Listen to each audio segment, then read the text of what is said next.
Hi guys, welcome to the 13th I Measure You Research Review. This week we have the pleasure of being joined by Colin Griffin from the Sports Surgery Clinic in Dublin. Thanks for joining us, Colin. Good morning, Dan. Good morning, Jim. Good morning. Yeah, thanks for having me on. Good stuff. So we'll dive straight in, Colin. If you could just briefly tell us a little bit more about yourself and your background and what you're up to. Yeah, so I work as a strength and conditioning coach at the Sports Surgery Clinic in Dublin. So I work in the sports medicine department. And a large body of my work is on injury rehabilitation, particularly lower limb injuries, calf, ankle, Achilles, and a lot of running injuries. And I'm also undertaking a PhD looking at Achilles rehab and assessing lower limb biomechanics and strength qualities in runners with Achilles tendinopathy. And I also have a background in sport as a competitive athlete, and having retired from elite sports about 6 or so years ago, I still run and keep myself competitive in a small way. Cool.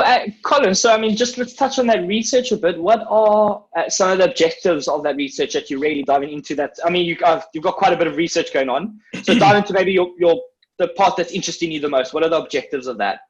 Yeah, so I'm affiliated to the University of Côte d'Azur and working under Professor J.B. Morin, who is well known in biomechanical research circles. So he's my lead supervisor, and then in partnership with the Sports Surgery Clinic with a team led by Dr. Andy Franklin Miller, and with the support of the biomechanical lab team as well. So I guess we're trying to put numbers on good outcome measures to progress rehabilitation program for Achilles, and that could have some crossover into other like lower limb injuries, and I suppose try to validate some plyometric ability assessments. So part of one of my papers will be on validating a forward horizontal rebound test, so looking at horizontal reactive strength and looking at stiffness qualities and other biomechanical variables and joint mechanical outputs from the ankle, knee and hip and so on. And for my main RCT, we're recruiting 60 runners with Achilles tendinopathy mid-portion in a chronic state, so longer than 3 months, and giving them a 12-week intervention and trying to encourage them to hit certain strength targets in order to progress to, say, reactive strength, focus in the rehab, and obviously trying to see how strong is strong enough and how good is good enough when they end their rehab program, and see how that relates to pain and function and their ability to return and sustain their return to sport. And then we're also looking at some 6-month and 12-month and 2-year follow-ups as well, which I think is important to see how they're getting on and if they're able to maintain that, sustained return to performance, whatever that may be. No, perfect. And obviously, Colin, you have a full-time role at Sports Surgery Clinic. So, if you don't mind going into how your research, how your PhD fits into your full-time role. I've been over to SSC, and it's a fantastic place to. Wow, it was fantastic to see what goes on there. I'm sure it's a great place to work. But how does that all fit in? How does it piece together? Yeah, so it's a combined clinic research role, and some of my colleagues are also have a similar program that do PhDs in different areas, and I suppose we've got an 80% to 20% time split between our clinical work and our research work. So obviously, the clinic is a private facility. We've got to be commercially viable, so we still have to see patients, bring and generate revenue, but the clinic can be very supportive in terms of investing in research and supporting people who have a proposal that's of good value to the clinic. But I suppose the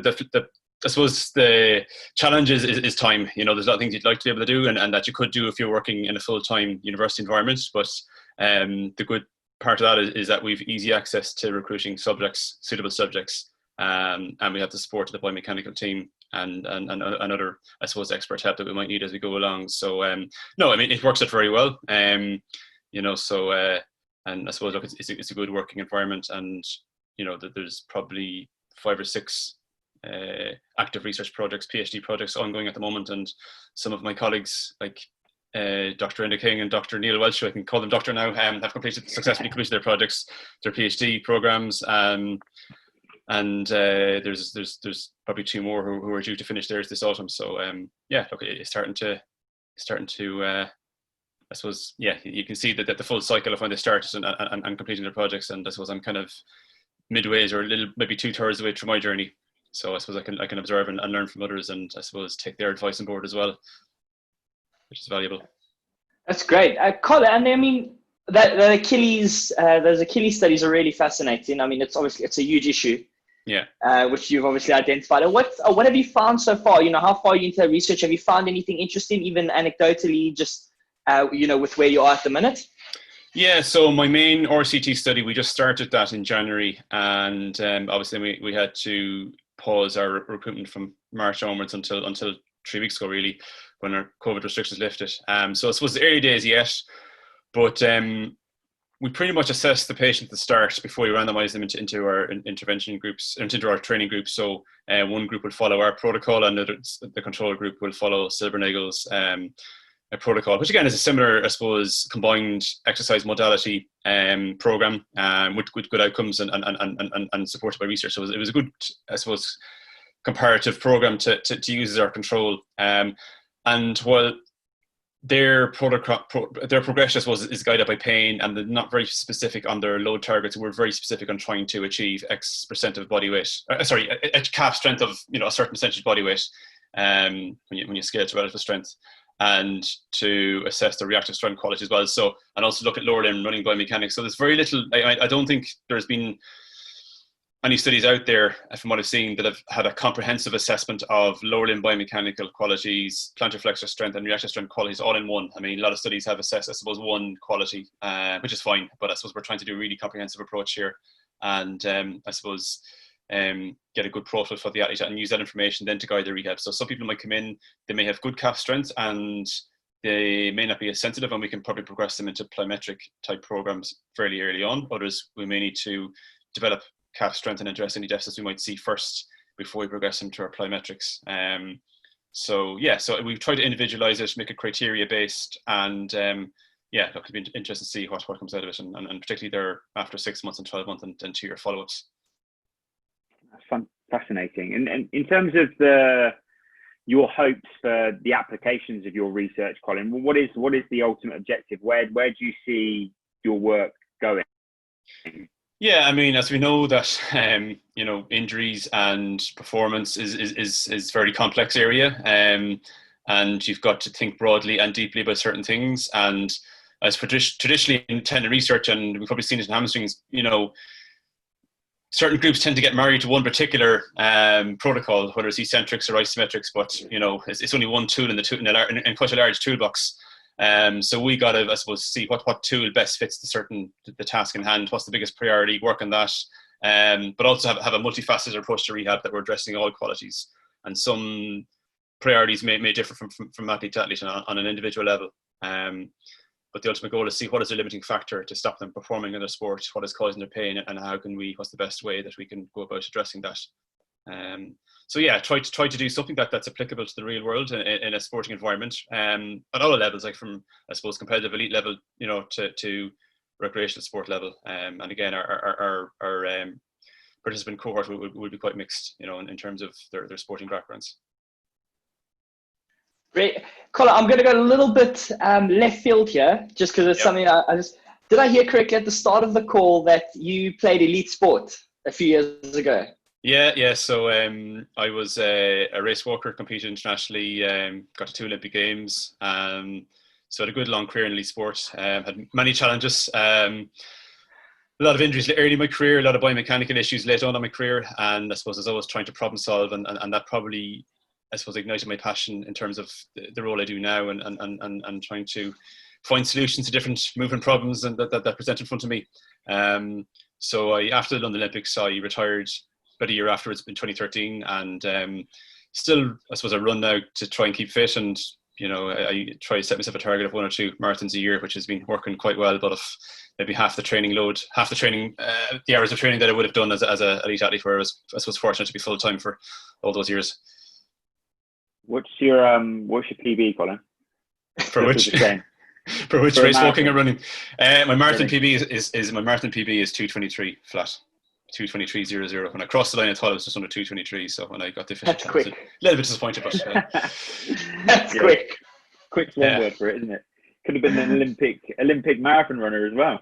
Well, we'll never know. But look, I can't complain with what I got now. Others would be glad to glad to have had the chances I had. So it's it's good to still be motivated to do something. And look, I have a good balance now between trying to fit in my exercise and a little bit of competitive racing and on top of my working and family life.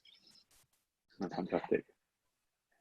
And then, Colin, I mean, Dan might have touched on with his previous question, but where does the future of your research, where I know, Daz, where do you see it going, but are you happy in the research role, like the 80-20 role? Do you want to continue research? So not just with this research, what's next for Colin Griffin, essentially after the PhD?